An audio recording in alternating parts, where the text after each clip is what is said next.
Singapore may be small in size, but it's big on surprises. From a melting pot of cultures to jaw-dropping economic success, this tiny island nation has an unexpected history. Did you know that Singapore's transformation into a global powerhouse started with Chinese immigrants in the 19th century? Or that the country has created new land out of thin air? In this video, we'll uncover 7 fascinating facts about Singapore, including its surprising path to prosperity, unique identity, and the bold moves that helped it rise to the top. You might not expect it, but nearly 74% of Singapore's population is of Chinese descent. This isn't just a statistic.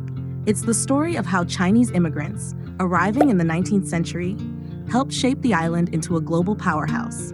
The story begins during Singapore's time as a British colony, when the British established a free port, attracting thousands of Chinese migrants from provinces like Fujian and Guangdong. They came not only seeking work, but with the ambition to build a future for themselves and their families.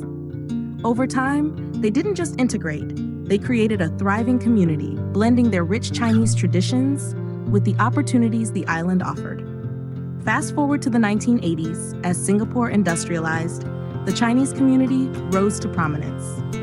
Many who once worked in manual labor became business owners, entrepreneurs, and leaders across various industries. Their success was critical in transforming Singapore into the financial and technological hub it is today. However, the relationship between the older, established Chinese families and the newer immigrants wasn't always harmonious. The newcomers, starting with nothing, were often seen as competition by those who had built wealth over generations. Tensions existed, but over time, these divides have diminished. Today, the Chinese community in Singapore is more united than ever, and they've become a driving force in the country's remarkable success. Interestingly, many Chinese Singaporeans today don't like being closely linked to China. While their roots are there, they've developed a distinct identity as Singaporeans. The island's diverse culture and political independence have shaped their sense of belonging. They take pride in being part of Singapore, not just in terms of their ethnic heritage, but as citizens of a nation with its own unique identity.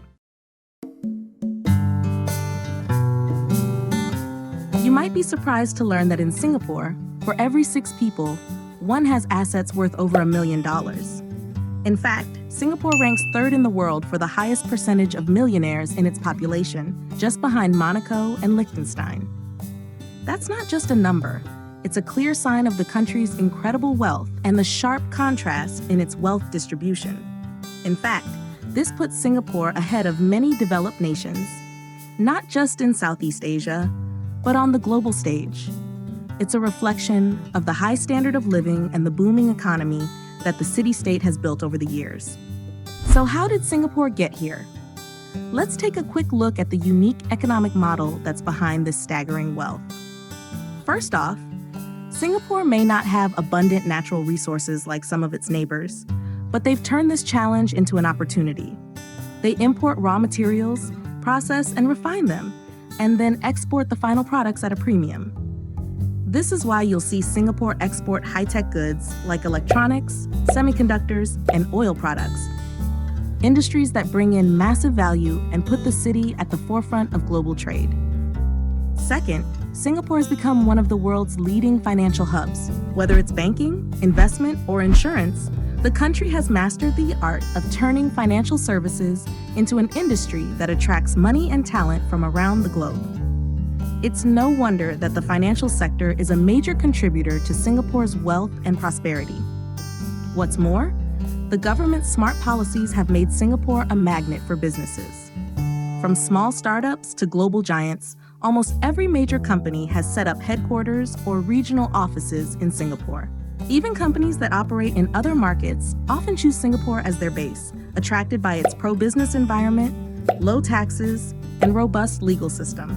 In short, while Singapore may be small in size, it's big on wealth, and this unique economic model is what continues to fuel its growth and set it apart from many other nations.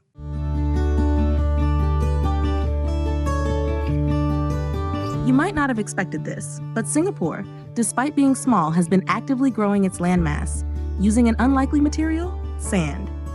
That's right.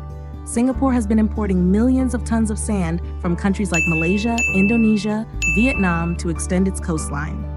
In fact, by 2023, the country had expanded its land area to 750 square kilometers, quite a leap from its original size of just 580 square kilometers back in 1960.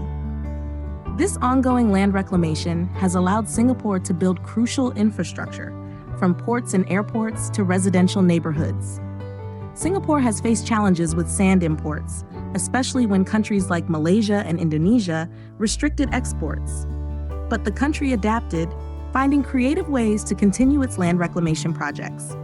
The solution? Get creative.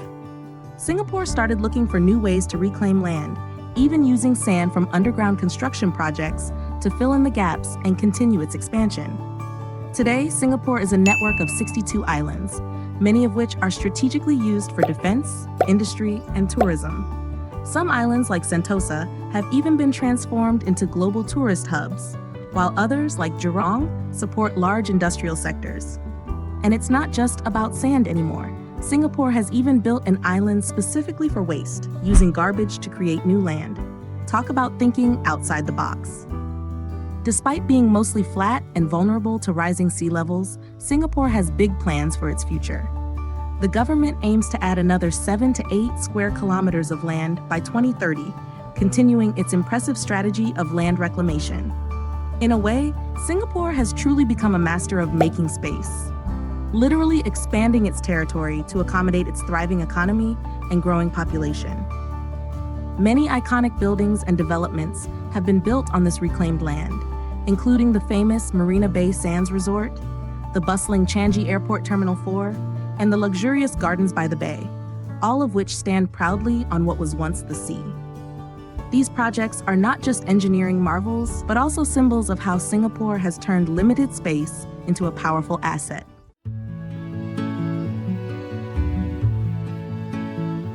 When people talk about Singapore, they often refer to it as an island nation. And sure, that's technically true, but it's only part of the story. Singapore is actually an archipelago, meaning it's made up of more than just one island. In fact, there are 62 islands that make up the country, and many of them are packed with purpose. Take Sentosa, for example. It's not just a place for tourists to relax and unwind. It's become a global resort destination with theme parks, beaches, and luxury hotels. Then there's Jurong, home to some of the country's major industrial developments. Other islands like Seamak and Sea Rock are more residential, providing space for the growing population. What's fascinating about Singapore is how it has taken these smaller islands and turned them into productive, thriving parts of the economy. They aren't just random pieces of land, they serve strategic purposes, from tourism and industry to housing and even defense. It's all part of Singapore's unique approach to maximizing its limited space, making it a country that really knows how to manage and make use of what it has. It's a brilliant example of how a nation with limited land area can still thrive, not just by relying on one island, but by tapping into the full potential of its archipelago.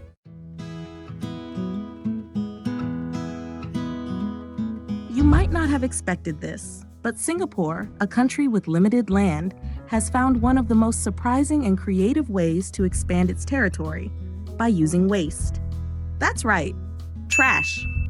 While much of Singapore's land expansion involves importing massive amounts of sand, a large portion of it actually comes from a much more unconventional source: rubbish islands. These islands are part of Singapore's innovative waste management strategy, where waste from various sources is shipped out to sea and used to reclaim land. One of the most famous rubbish islands is Pulau Sakeng, also known Island, where waste from landfills is dumped into the sea to create new land areas. It's not just about gaining more space, though. This ingenious method also tackles two big problems at once: land scarcity and waste management.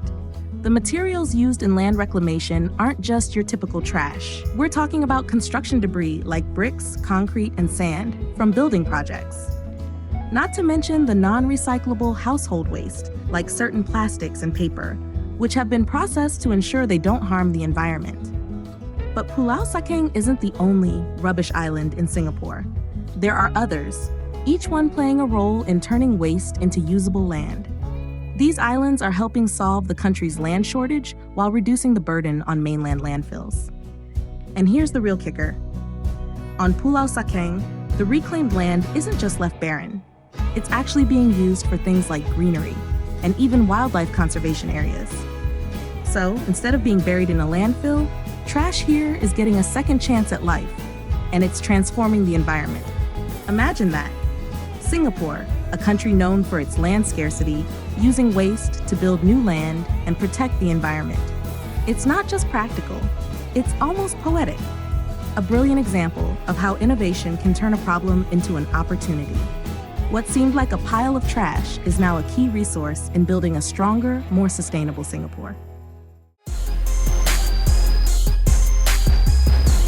When you think of Singapore, you probably picture a city known for its clean streets, impressive skyline, and strict laws. But there's one punishment here that might make your jaw drop: caning. Yes, you heard that right. Singapore is famous for its tough laws, and even minor violations, like eating or drinking on public transport, can result in hefty fines. But what's even more shocking? Caning. This form of corporal punishment is still in use today, and it might just be one of the most severe punishments you've ever heard of. What's surprising is that caning isn't reserved solely for serious crimes like drug trafficking, rape, or robbery. It can also be applied for lesser offenses, such as graffiti or disturbing the peace. One key point to note is that caning is only applied to adult males. It doesn't apply to women or minors under 16, unless they commit particularly serious crimes. So here's how it works. First, the person being punished is stripped of their clothing and bound tightly to a wooden frame, arms and legs secured in place. A special cushion is placed on the upper body to protect vital areas. Then the cane comes into play. Now, this isn't just a tap with a stick. The cane is swung with force, and each strike can cause severe pain and leave lasting marks, though it generally won't cause permanent injury. The strikes are spaced about 30 seconds apart, and there is always a medical team standing by to ensure the offender's well-being. What's remarkable is that caning isn't a modern invention unique to Singapore. It actually dates back to British colonial rule. While many countries have abolished corporal punishment, Singapore has maintained it as part of its judicial system, believing it serves as a powerful deterrent. The logic is simple. Fines don't always stop people from breaking the law, and prison sentences, some might even prefer that over a fine. But the fear and shame of caning? That's what the authorities believe keeps people in line. For many, the idea of such a severe punishment in the modern world may seem brutal or controversial, but Singapore stands by it, arguing that it's one of the reasons their streets are so safe and their laws are taken so seriously.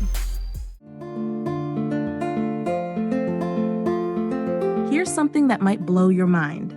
Until 2022, Singapore still had a law that made same-sex relations, heard that right, men could face up to 2 years in prison for engaging in anal sex. Sounds shocking, right? But here's the twist. While this law technically existed, it wasn't always enforced. In fact, many LGBTQ+ individuals in Singapore lived without facing any real legal consequences. The law was there, lingering in the background, but the reality was much more complicated. Then in 2022, something huge happened. Singapore took a bold step and decided to scrap the law, officially decriminalizing same-sex relations. It was a monumental change in a country known for its strict laws. But here's where it gets interesting. While the law was overturned, the government still defines marriage as between a man and a woman. So yes, while this was a win for LGBTQ+ rights, the fight is far from over. And there you have it, 7 fascinating facts about Singapore that might just surprise you.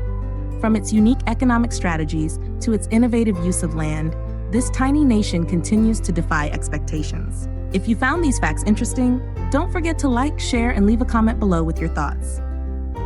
We'd love to hear what surprises you the most about Singapore.